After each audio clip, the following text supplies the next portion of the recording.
خیلی خوش اومدید به دومین ویدیو از یوتیوب Why Men Love Bitches. چرا مرد عاشق فاحشه هان؟ واقعا زشته دیگه نشنوم، ولی هر جلسه قراره اینو بشنوین چون اسم کتابمونه. اینم بهتون بگم که من یقم باز بود، بعد گفتم که چیکارش کنم، نمیشه که به خطر بیافته.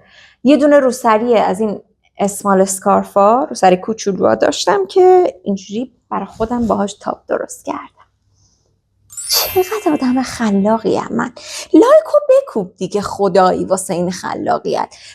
اینجوری برات دیزاین کردم، لایکو بکوب، کامنت بذار.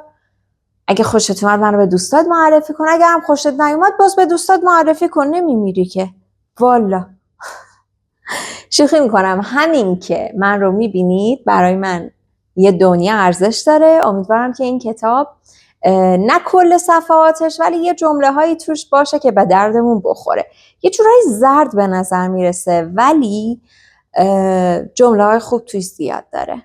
آخر ویدیو قبلی داشت میگفتش که وقتی که تازه با یک مرد آشنا شدی، آپشن رابطه جنسی رو براش باز نکن همون اول. بذار زمان بگذره، بذار یه ذره شناخت داشته باشی نسبت بهش، ببینی که اصلا اون چیزی هست که فکر میکردی یا نه، اون چیزی هست که باب طبعته یا نه، بعد این کارو بکن. حالا یه جمله من از خودم بهتون بگم. من روانشناسی نخوندم ولی خب به هر حال زر مفت زیاد میزنم. به نظر بعضیا، به نظر خودم خیلی حرفای با ارزش و مفیدیه. عزیزم اگر با یک مردی آشنا شدی که دیدی تومون شله، همزمان که با توه، با چند نفر دیگه هم هست و این خصیصه رفتاریشه، سریع کات کن. فکر نکن میتونی تغییرش بدی. نه، یک آدم بالغ وقتی به یک همچین خصیصه رفتاری اعتیاد پیدا میکنه، مخصوصا آقایون، خیلی سخته که بخواد ازش دل بکنه. حالا شاید روانشناسا بیان بگن که نه مثلا سخت نیست، میشه، اما دور و اطرافمون زیاد شنیدیم دیگه. هرچی مرد تومونشل بوده تا ته مرگش، تا وقتی سالم بوده هم تومونشل مونده. کسی ندیدیم یهو از این اخلاقش دست بکشه، مگر اینکه دیگه مریض شده نتونسته شاششو نگه داره. ببخشید با این ادبیاتی میگم دیدی مرد این کار است، زمانت رو هدر نده، مگر اینکه خودت هم دنبال یه رابطه باز باشی، برات مهم نباشه همزمان طرفت فقط با تو باشه، همزمان که با تو با بقیه هم باشه، یا اصلا خودت هم این کاره باشی، اون دیگه بحثش جداست. حالا میگه که یه دختر کاربلد اینجوریه که خودش رو برای یک آدمی که تازه وارد زندگی شده نمیکشه تا اونو تحت تاثیر قرار بده. 4 مدل غذا واسش درست نمیکنه، تهش یه پاپ کورنه، اونم ازش میپرسه که تو پوست خودش میخوری یا واسط بریزم تو کاسه. همینقدر سرسری و دستی میگیره یارو رو.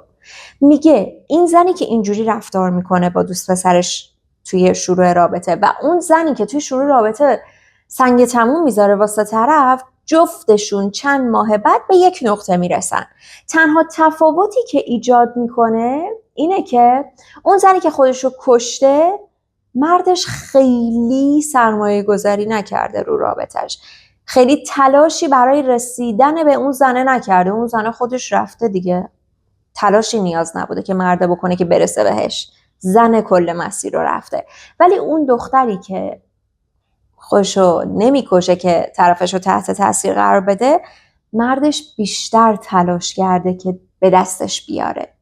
قاعده جنسی 2 یا جذابیت جنسی 2 میگه اون زنایی که معمولاً مردها عاشقشون میشن زنای استثنایی نیستن، فقط زنهایی هستن که اینجوری نشون میدن که خیلی براشون مهم نیست، خیلی به چیز اهمیت نمیدن.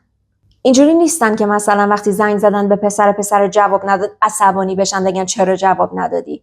اینجوری هن که زنگ میزنه جواب نمیده، دیگه زنگ نمیزنه تا خود پسر زنگ بزنه. وقتی هم خود پسر زنگ میزنه نمیگن که کدوم گوری بودی جواب ندادی، داشتی چی کار میکردی که جواب منو ندادی، با کی بودی فلان و اینا. نه، یه جوری رفتار میکنن که اصلا انگار هیچ اتفاقی نیفتاده، انگار که اصلا یادشون رفته که یه بار زنگ زدن به طرف جواب نداده. یه جوری نشون میدن که من هم همونقدر سرسری دارم نسبت به تو پیش میرم که تو نسبت به من. اول رابطه است، داریم همدیگه رو میشناسیم، من نسبت به رفتارهای تو دارم میشناسم دیگه. نکنید. من خیلی دوست دختر داشتم که خودم هم یه تایمی اینجوری بودم دیگه. هممون این کتابه هم گفت همه زنها یه تایمی از زندگیشون خیلی دخترای ساده لوحی بودن. مثلا زنگ می‌زدی یارو جواب نمیداد، دوباره پشت بندش زنگ می‌زدیم، دوباره زنگ می‌زدیم، انقدر زنگ می‌زدیم تا یارو جواب بده، داد و بیداد کنیم که چرا جواب ندادی. بابا اصلا شاید یارو مرده. والا میگه این مدل رفتار اصلا اینجوری یه وقت شک و شبهه‌ای براتون پیش نیاد که منظورمون اینه که آدم‌ها رو اداره کنید یا بازی کنید باشون یا دستکاریشون کنید. نه، بحث سر اینه که نشون بدی چقدر به طرف محتاجی، که نباید نشون بدی، فکر کنم بد گفتم. بحث سر اینه که نشون ندی که چقدر به طرف محتاجی. یه جوری نشون بدی، اینا همش مال اول رابطه است، یادتون نره. یه جوری نشون بدی که عزیزم اگه بودی که خوش میگذره، از بودن با تو لذت میبرم، اگرم نبودی که قسمت نبوده دیگه. با این اعتماد به نفس. میگه همش راجع به اینه که توانایی نگهداری خودت رو تو رابطه داشته باشی و همه اینها با رفتار تو به دست میاد. حالا میخواد بهمون بگه که چه اتفاقی میفته اگر تو از روز اول به یارو نشون بدی که تو آدم overcompensateی هستی، تو آدم بیش از حد مایه گذاشتنی هستی، از خودت میگذری برای رسیدن به چیزی که اصلا هنوز شروع نشده. overcompensate میشه بیش از حد جبران کردن، بیش از حد خوبی کردن، اوورکت بودن توی خوبی و خوبی نه، توی جبران کردن، توی مایه گذاشتن. میگه اگر این کارو کنی، خاصیت انسان اینه که تو رو به چشم یک باتری میبینه و به این فکر میکنه که چقدر میتونه شارژتو خالی کنه، چقدر میتونه ازت بکشه. میگه طبیعت انسانه ولی گوه میخوره. طبیعت یک انسان بی فرهنگ و بی ظرفیته به نظر من. راست میگه ها، طبیعت انسانه، اما ما انسانهایی هستیم که باید خودمون رو تربیت کنیم، باید پرورش داده بشیم، باید به انسانیتمون اضافه کنیم روز به روز، نه که همینجوری در درجه پایین بمونیم. باید رو شعور و منشمون کار کنیم. میگه اینجاست که دخترای خوب باید یه سری چیزا رو از دخترای فاحشه یا کاربلد یا دخترای با سیاست یاد بگیرن. داره میگه توی دختر ساده باید از فاحشه ها چیزهایی یاد بگیری تا زن با سیاستی بشی. این نمیگه فاحشه بودن خوبه، این کتاب اینو نمیگه، یا نمیگه فاحشه ها درستن. نه، هممون میدونیم فاحشگی یک شغل کاذبه و اینم میدونیم که هیچ وقت از جامعه نمیتونیم حذفش کنیم. یک جامعه آرمانیه که فقط فاحشه نداره. همیشه عرضه و تقاضا برای این داستان وجود داره. این دیگه به چارچوب‌های شخصیتی ما، به رشد و پرورش ما ربط داره که ما سمت یک همچین مبحثی بریم برای رفع نیاز یا نه. این کتاب داره میگه که از اون زنها یاد بگیر و با سیاست شو. یه نکته‌های مثبتی اونها دارن که توی زن ساده لوح نداری. اونو میخواد بهمون یاد بده. میگه که اگر خودت رو خیلی مشتاق نشون بدی اول رابطه، احترام مرد رو نسبت به خودت کم میکنی و همچنین اون مدت زمان و اون مقدار انرژی که مرد باید برای اون رابطه با تو خرج کنه رو هم کم میکنی. تو اگه خودت بدوی بری سمتش، اون سر جاش وامیسته، نمیاد سمت تو، میگه خودش داره میاد دیگه، خود به خود، من نیاز نیست کاری کنم. ولی وقتی تو اینجوری باشی که اگر یک قدم برمیداری منتظر باشی طرف یه قدم سمتت برداره که بعد قدم دوم تو برداری، اونم میفهمه که آقا این یه رابطه 2 نفره است، هر چقدر که تو تلاش میکنی اون هم باید تلاش کنه برای ساخت یک رابطه خوب و کارآمد و اثر بخش. و میگه اگر که مشتاق نشون بده خودت رو، مدت زمان رابطت رو کم میکنی. میگه بعضی زنها فکر میکنن که اگر درجه خوبی یا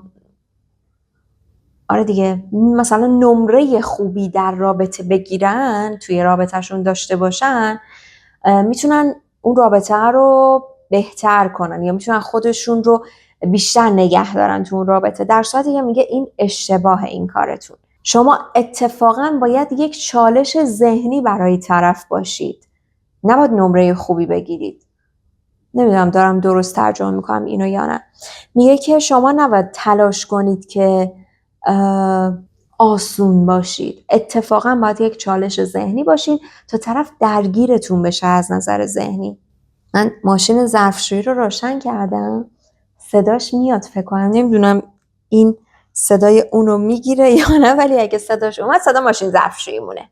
و میگه ایجاد کردن چالش ذهنی با صحبت کردن به وجود میاد، با مدل رفتار شما به وجود میاد.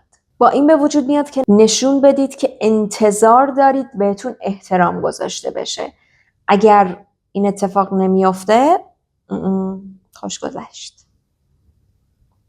ایجاد چالش ذهنی به این ربط داره که شما چجوری بیان کنید که انتظار احترام دارید ازش. مدل بیانتون بهش نشون بدید که از نبودن اون تو زندگیتون نمیترسین. تازه اول رابطه است، اگر طرف از دست بدین چیزی رو از دست ندادین، یعنی چیز خاصی رو از دست ندادین، اول رابطه است، اتفاقی نیفتاده. میگه یکی از اشتباهاتی که دخترای ساده رو انجام میدن اینه که همیشه در دسترس یارو هستن و شعارشون هم اینه که من نمیخوام بازی کنم با طرف. عزیزم گوه نخور، زندگی همش بازیه، زندگی همش بده بستونه. شما اگر 3 بار دادی 1 بار نگرفتی دیگه نباید بدی، مگر اینکه اسکل باشی. میگه اگر نشون دادی که از نبودن اون هراس داری، اون با خودش فکر میکنه که 100% احاطه داره رو این رابطه و روی تو. حس میکنه که خب تو رو تو مشتش داره. چجوری نشون ندی؟ همینی که گفتم، مثلا یه روز زنگ میزنی به طرف جواب نمیده، زنگ نزن، بره 2-3 ساعت دیگه اگر زنگ نزد طرف بهت دوباره یه زنگ بزن یا پیام بده که عزیزم نگرانت شدم، از سلامتیت به من اطلاع بده. نه اینکه کدوم گوری بودی، با کی بودی که جواب منو نمیدادی، چرا نتونستی جواب منو بدی، با یه دختر دیگه بودی. اصلا این رفتارا نکن. پیام دادی جواب نداده، من یه دوستی دارم پیام میده به طرف، مثلا 5 ساعت پیام یارو رو نمیخونه، پیام دوست منو نمیخونه. دوستم پیامشو پاک میکنه، ناراحت میشه که چرا جواب نداد. بابا شاید طرف مرده، شاید یکی از اعضای خانواده یارو مرده، یارو پیامتو دیده ولی نتونسته جواب بده. سریع فکر میکنی مثلا داره به تو خیانت میکنه. باید یه جوری با طرف رفتار کنید که خیلی طبیعیه که مثلا به من خیانت نکن. اسکلی مگه یه همچین چیزی رو ول کنی بری با کی؟ منو ول کنی بری با کی؟ باید از خودت هم باشه الان با منی. ته رفتار شما باید یه همچین چیزی باشه. ته رفتار هممونا، نه فقط ما خانوم ها، هم آقایون هم خانوم ها. وقتی تو رابطه هستیم باید اینجوریه که خب وقتی با منی دیگه، وظیفته، نباید با کسی دیگه باشی. شق القمر نکردی که فقط با منی. اگر تو آدم با فرهنگی هستی، وقتی با منی فقط باید با من باشی. اگر به هر دلیلی با من حال نمی‌کنی، از من راضی نیستی، خدافظ، بعد برو با یکی دیگه. نه اینکه همزمان وقتی با منی با یکی دیگه هم باشی، پس تو آدم بیشوری هستی از دید من. میگه یک فاحشه خیلی انتخابگره، یه وقتایی در دسترسه، یه وقتایی هم نیست، ولی میگه به اندازه کافی خوب هست. اینقدری خوب هست که طرف له دیدنشو داشته باشه. حالا میگه برعکس، زنی که همه چیزشو ول میکنه تا عناقا رو ببینه. انگار تا آسمون باز شده ایشون از کون فیل افتاده پایین. حالا آسمون و کون فیل چه ربطی به هم داره؟ خواستم این دوتا رو با هم قاطی کنم. انگار پادشاه موناکوه، اگه از دستش بدیم بدبخت میشین. نه عزیزم، این نشد یکی دیگه. بالاخره تو قسمتت رو پیدا میکنی، بالاخره یه آدمی رو پیدا میکنی که چفت تو بشه و سالهای سال با هم خوش و خرم باشید. میگه اگر یه جوری رفتار کنی که انگار طرف 100% روی تو و رابطه با تو احاطه داره، 2 روز دیگه با دوستای پسرش میره بیرون، شب دیر وقت زنگ میزنه که میخوای همو ببینیم، اگه میخوای بیا سمت من، تو رانندگی کن بیا سمت من، به من بده بعد برو خونتون. میگه اگر این کارو کنید رابطه به یه همچین جایی میرسه. اگر آدم خودداری نباشید، اگر همون اول رابطه پا رو بدی بالا، اگر یه جوری رفتار کنی که انگار عزیزم من در اختیار تو هم، هر تایمی، هر جا، هر وقت خواستی، اونم باید اینجوری رفتار میکنه. امیدوارم که از ویدیو خوشتون اومده باشه. دوستتون دارم. لایک و کامنت یادتون نره منو به دوستاتون معرفی کنید. اون زنگوله رو هم بزنید که ویدیو بعدی رو گذاشتم مطلع بشید، ویدیومو ببینید. خدافظ.